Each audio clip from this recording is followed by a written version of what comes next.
Hello. तो चलिए आज की इस वीडियो में हम पढ़ने वाले हैं इटली एकीकरण। पिछले वीडियो में आपने देखा है कि कैसे वियना कांग्रेस 1815 में इटली को छोटे छोटे भागों में बांट दिया गया था। इसके साथ ही आपने ये समझा कि इटली एकीकरण में आखिर बाधा क्या है, समस्या क्या आ रही है और इसकी एकीकरण क्यों जरूरी है। इसके बाद आज की वीडियो में हम समझेंगे कि एकीकरण में आखिर भूमिका किसकी रही है, किसके हेल्प से इटली का एकीकरण हो सका है। तो आज इस पूरी वीडियो में हम आज समझने वाले हैं। देखिए क्या समझने वाले, 2 से 3 आपकी वीडियो आने वाली है जिसमें एक में आज वाले में आप मेजनी के बारे में समझोगे, नेक्स्ट में आप काउंट काबूर और इसके नेक्स्ट में आप गैरीवाल्डी के बारे में समझोगे। और तीनों की भूमिका काफी महत्वपूर्ण रही है जो आपके एग्जाम के पॉइंट ऑफ व्यू से, चाहे एमसीक्यूज हो चाहे आपका सब्जेक्टिव क्वेश्चन हो, दोनों के लिए, ऑब्जेक्टिव हो या सब्जेक्टिव हो, दोनों के लिए इंपॉर्टेंट होने वाला है। आप पीवाईक्यू उठा लेना, देखना कि कैसे इटली एकीकरण से हर साल सब्जेक्टिव एंड ऑब्जेक्टिव दोनों ही तरीके के क्वेश्चंस पूछे जाते हैं। तो आज के इस वीडियो में हम देखने वाले हैं एकीकरण में भूमिका मेजनी की, काउंट काबूर की, गैरीवाल्डी की और आज में हम समझेंगे मेजनी। हेलो बच्चों, मैं हूं अपूर्वा और आप देख रहे हैं एसएसटी पाठशाला विद अपूर्वा मैम। और चलिए आज कंटिन्यू करते हैं हम मेजनी के बारे में कि आखिर मेजनी ने कैसे पूरी इटली का बैकग्राउंड, आप कह सकते हैं कि जिसने भी एकीकरण की बैकग्राउंड जो रेडी करने का काम किया है, वहां की जनता में एकीकरण के लिए जागरूक करने का जो काम किया है वह मेजनी का काम है। कैसे उन्होंने इटली में राष्ट्रवाद को उत्पन्न किया है, कैसे लोगों में ये सोचने की ताकत दी है कि इटली के लोग अलग नहीं है, अलग क्षेत्र के लोग नहीं है, उन्हें एक होना होगा, है ना। तो चलिए आज की इस वीडियो में हम समझने की कोशिश कर रहे हैं। तो मेजनी के बारे में, तो सबसे पहले मेजनी एक राष्ट्रवादी व्यक्ति है। मेजनी एक कैसा व्यक्ति है? राष्ट्रवादी व्यक्ति है। इसके अंदर राष्ट्रवाद की भावना तेज है, एकदम मतलब पनपी हुई है और यह चाहता है कि इटली का एकीकरण हो। तो मेजनी कैसा व्यक्ति है? एक राष्ट्रवादी व्यक्ति है और यह एक सेनापति भी रह चुका है और यह साहित्यकार भी है। लिख करके लोगों में राष्ट्रवाद की भावना लाता है, एकीकरण के लिए जागरूक करता है और इसने कई तरीके के नागरिक आंदोलन भी किए हैं। ठीक है, इसके साथ ही यह कई नागरिक आंदोलन किया है और इसके अलावा यह एक संगठन का सदस्य भी है। इटली में एक संगठन है जिसे हम कहते हैं कार्बोनरी संगठन। क्या कहते हैं इसे? कार्बोनरी संगठन कहते हैं। आप गौर से देखना, ये है कार्बोनरी संगठन और इस संगठन का मेंबर है। इसने इसकी स्थापना नहीं की है, बच्चे कंफ्यूज हो जाते हैं, है ना। मेजनी ने कार्बोनरी संगठन की स्थापना नहीं की है, तो आखिर क्या किया है? तो इसने इसका सदस्यता अपनाया है, सदस्य है और इस संगठन के अंतर्गत जो भी लोग हैं वह करते हैं छापामार युद्ध, यानी छुप करके युद्ध करते हैं। यानी ये जो संगठन है एक कैसा संगठन है? तो यह एक संगठन है जो एक गुप्त संगठन है। तो कई बार एग्जाम्स में पूछे जाते हैं कि कार्बोनरी जो संगठन है यह कैसा संगठन है, तो आप कहोगे गुप्त संगठन है जो क्या करते हैं? छापामार युद्ध करते हैं और ये इसके सदस्य जो मिलकर के कई सारे नागरिक आंदोलन करते हैं और वो सारे नागरिक आंदोलन को कहीं ना कहीं जो नेतृत्व करने वाला व्यक्ति है वह है मेजनी। ठीक है, और जब ये कई तरीके के नागरिक आंदोलन करता है तो आपको पता है कि उस टाइम वियना कांग्रेस के बाद से यूरोप में मेटरनिक युग चल रहा है। हर एक जगह पर मेटरनिक का डर है। लोग मेटरनिक कहीं पर भी नागरिक आंदोलन हो, किसी तरीके का राष्ट्रवादी आंदोलन हो, उसे दबाने में हमेशा सफल रहा है। ठीक है, इस वजह से कई बार मेजनी को अपना शहर, अपना जगह छोड़ करके भागना पड़ा है, क्योंकि जब भी नागरिक आंदोलन होता था उसे दबाने के लिए मेजनी के सैनिक आ जाते थे और इस वजह से मेजनी को अपना शहर, अपना जगह छोड़ के भागना पड़ता था। ठीक है, इसने कई तरीके के नागरिक आंदोलन किया है, ये बात आपकी क्लियर है। इसके साथ ही यह सोच रहा था ना कि ऐसे नहीं होगा, है ना। जो युवा पीढ़ी के लोग हैं, जो इटली के युवा है ना, उनमें क्यों ना राष्ट्रवाद की भावना लाई जाए। जब तक उनके अंदर हम राष्ट्रवाद की भावना नहीं लाएंगे ना, तब तक इटली एकीकरण संभव नहीं है। किसी देश के विकास के लिए जो युवा पीढ़ी है उसे आगे आना होगा, उन्हें सही रास्ते पे चलना होगा, है ना। आज हमारा भारत भी कहीं ना कहीं मोबाइल फोन की वजह से ही कह सकते हैं, आप किसी और वजह से कह सकते हैं, एक गलत रास्ते पे चल चुका है। लेकिन हमारी युवा पीढ़ी को हमेशा सही रास्ते पे चलना होगा ताकि हमारे देश का विकास हो सके। और इस बात को समझने वाला व्यक्ति कौन है? मेजनी है। इसलिए इसने कहा कि क्यों न हम एक ऐसा संगठन स्थापित करें जिसमें युवाओं को जोड़ा जाए, युवाओं को उसमें भर्ती की जाए और उन्हें मोटिवेट किया जाए, उन्हें प्रेरित किया जाए कि राष्ट्रवाद उनमें जगाया जाए और इटली का एकीकरण क्या हो सके? संभव हो सके। इसके लिए किसने? तो मेजनी ने क्या किया है? दो संगठन स्थापित किए। कितने संगठन स्थापित किए? दो संगठन। आखिर कौन कौन सा है संगठन भाई?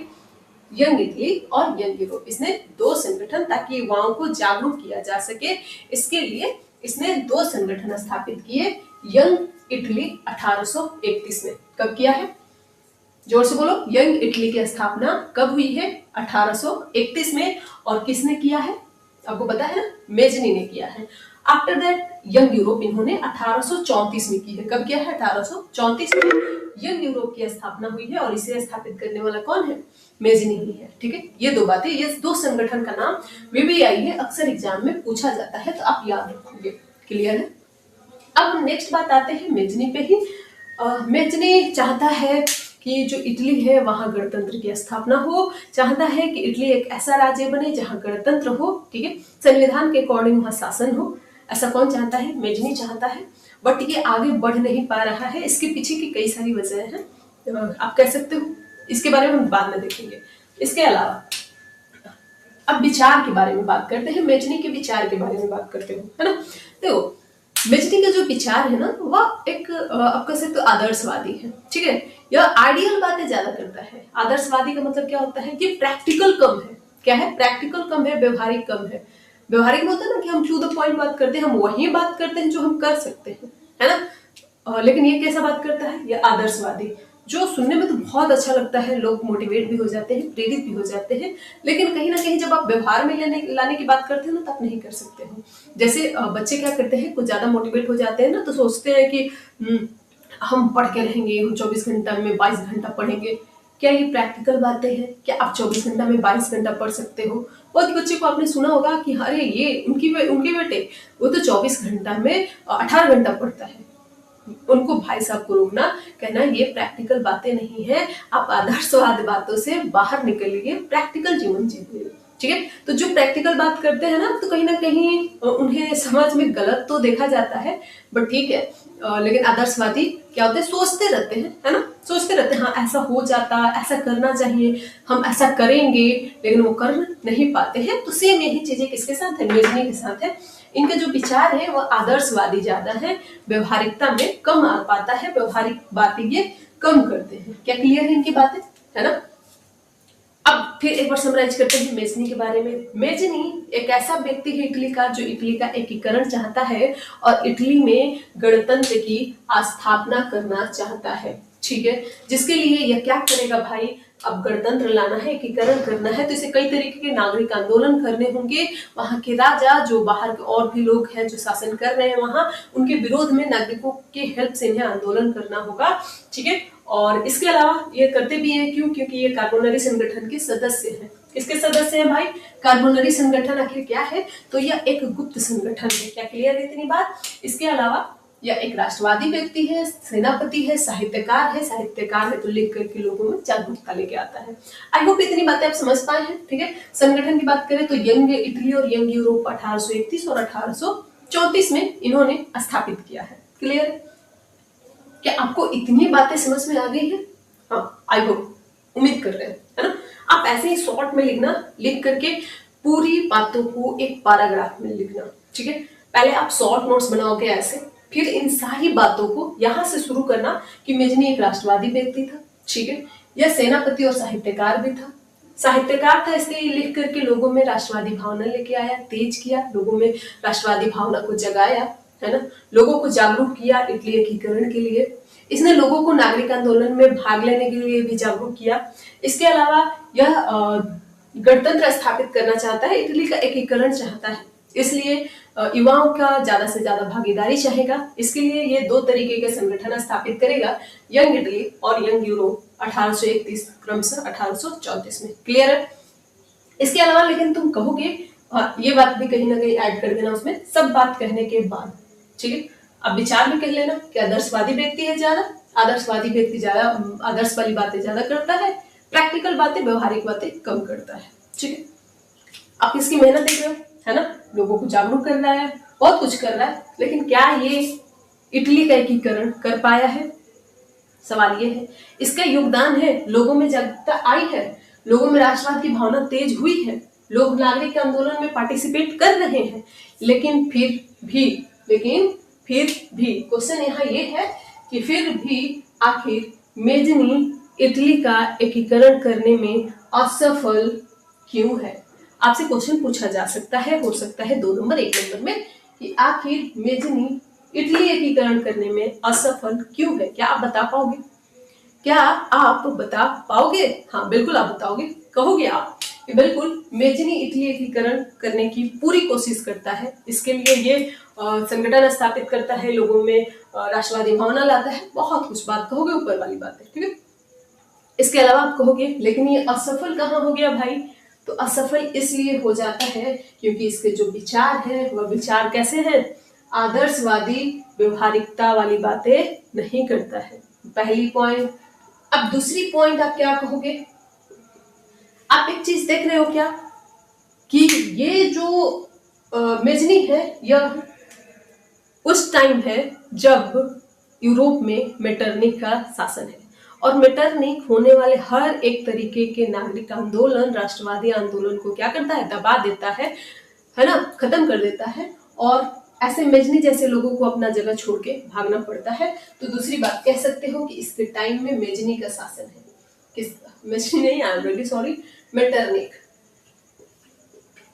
किसका शासन है? मेटरनिक का शासन है, जो नागरिक आंदोलनों को दबा देता है, ज्यादा लोगों को ये पहुंच नहीं पाता है। 2 बातें हो गई।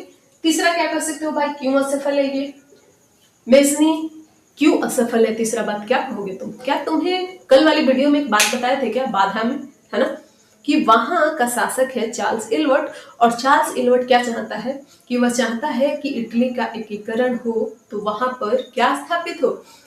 क्या स्थापित हो? आप बताओ, क्या स्थापित हो? संवैधानिक राजतंत्र स्थापित हो। इलवर्ट क्या चाहता है? संवैधानिक, चार्ल्स इलवर्ट, है ना, चार्ल्स सिर्फ लिखेंगे आप समझ जाना। चार्ल्स इलवर्ट क्या चाहता है? संवैधानिक राजतंत्र चाहता है। अब इसके साथ ही अब बताओ, बिना राजा के हेल्प के क्या एकीकरण संभव है? राजा अगर हेल्प ना करे, राजा किसी तरीके का स्टैंड ना ले आपके साइड से, तो एकीकरण संभव नहीं हो पाएगा। और कहीं ना कहीं चार्ल्स इलवर्ट और मेजनी के विचारों में विरोध होने की वजह से, दोनों के विचार अलग होने की वजह से इटली एकीकरण संभव नहीं हो सका है मेजनी के द्वारा। क्या इतनी बातें क्लियर है?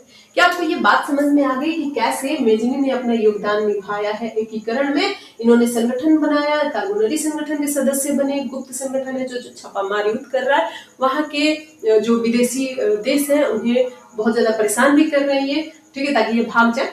इसके अलावा ये कई तरीके के नागरिक आंदोलन करता है, बहुत सारी चीजें हैं, है ना, जिससे लोगों में एक बात आई कि एकीकरण जरूरी है। एक व्यक्ति है जो बहुत मेहनत कर रहा है एकीकरण करने के लिए, क्लियर है। लेकिन ये असफल क्यों है भाई? क्योंकि आदर्शवादी बातें करता है, व्यवहारिक में कम है। मेटरनिक का शासन है इसके टाइम में, मेटरनिक हर एक तरीके के नागरिक आंदोलन को क्या करता है? दबा देता है। तीसरी बात फिर से कहोगे, चार्ल्स इलवर्ट जो है इसका दोनों के विचार अलग है। आई होप इतनी बातें आप समझ पाए हो, और आज की वीडियो में इतना ही रखेंगे, और कल के वीडियो में हम करने वाले हैं काउंट काबूर के बारे में, कैसे काउंट काबूर इटली एकीकरण को संभव बनाएगा, और ये कैसे इन सारे क्षेत्रों को लगभग अपने में मिला लेगा। और नेक्स्ट देखेंगे गैरिबाल्डी। और आज के लिए इतना ही। Thank you so much.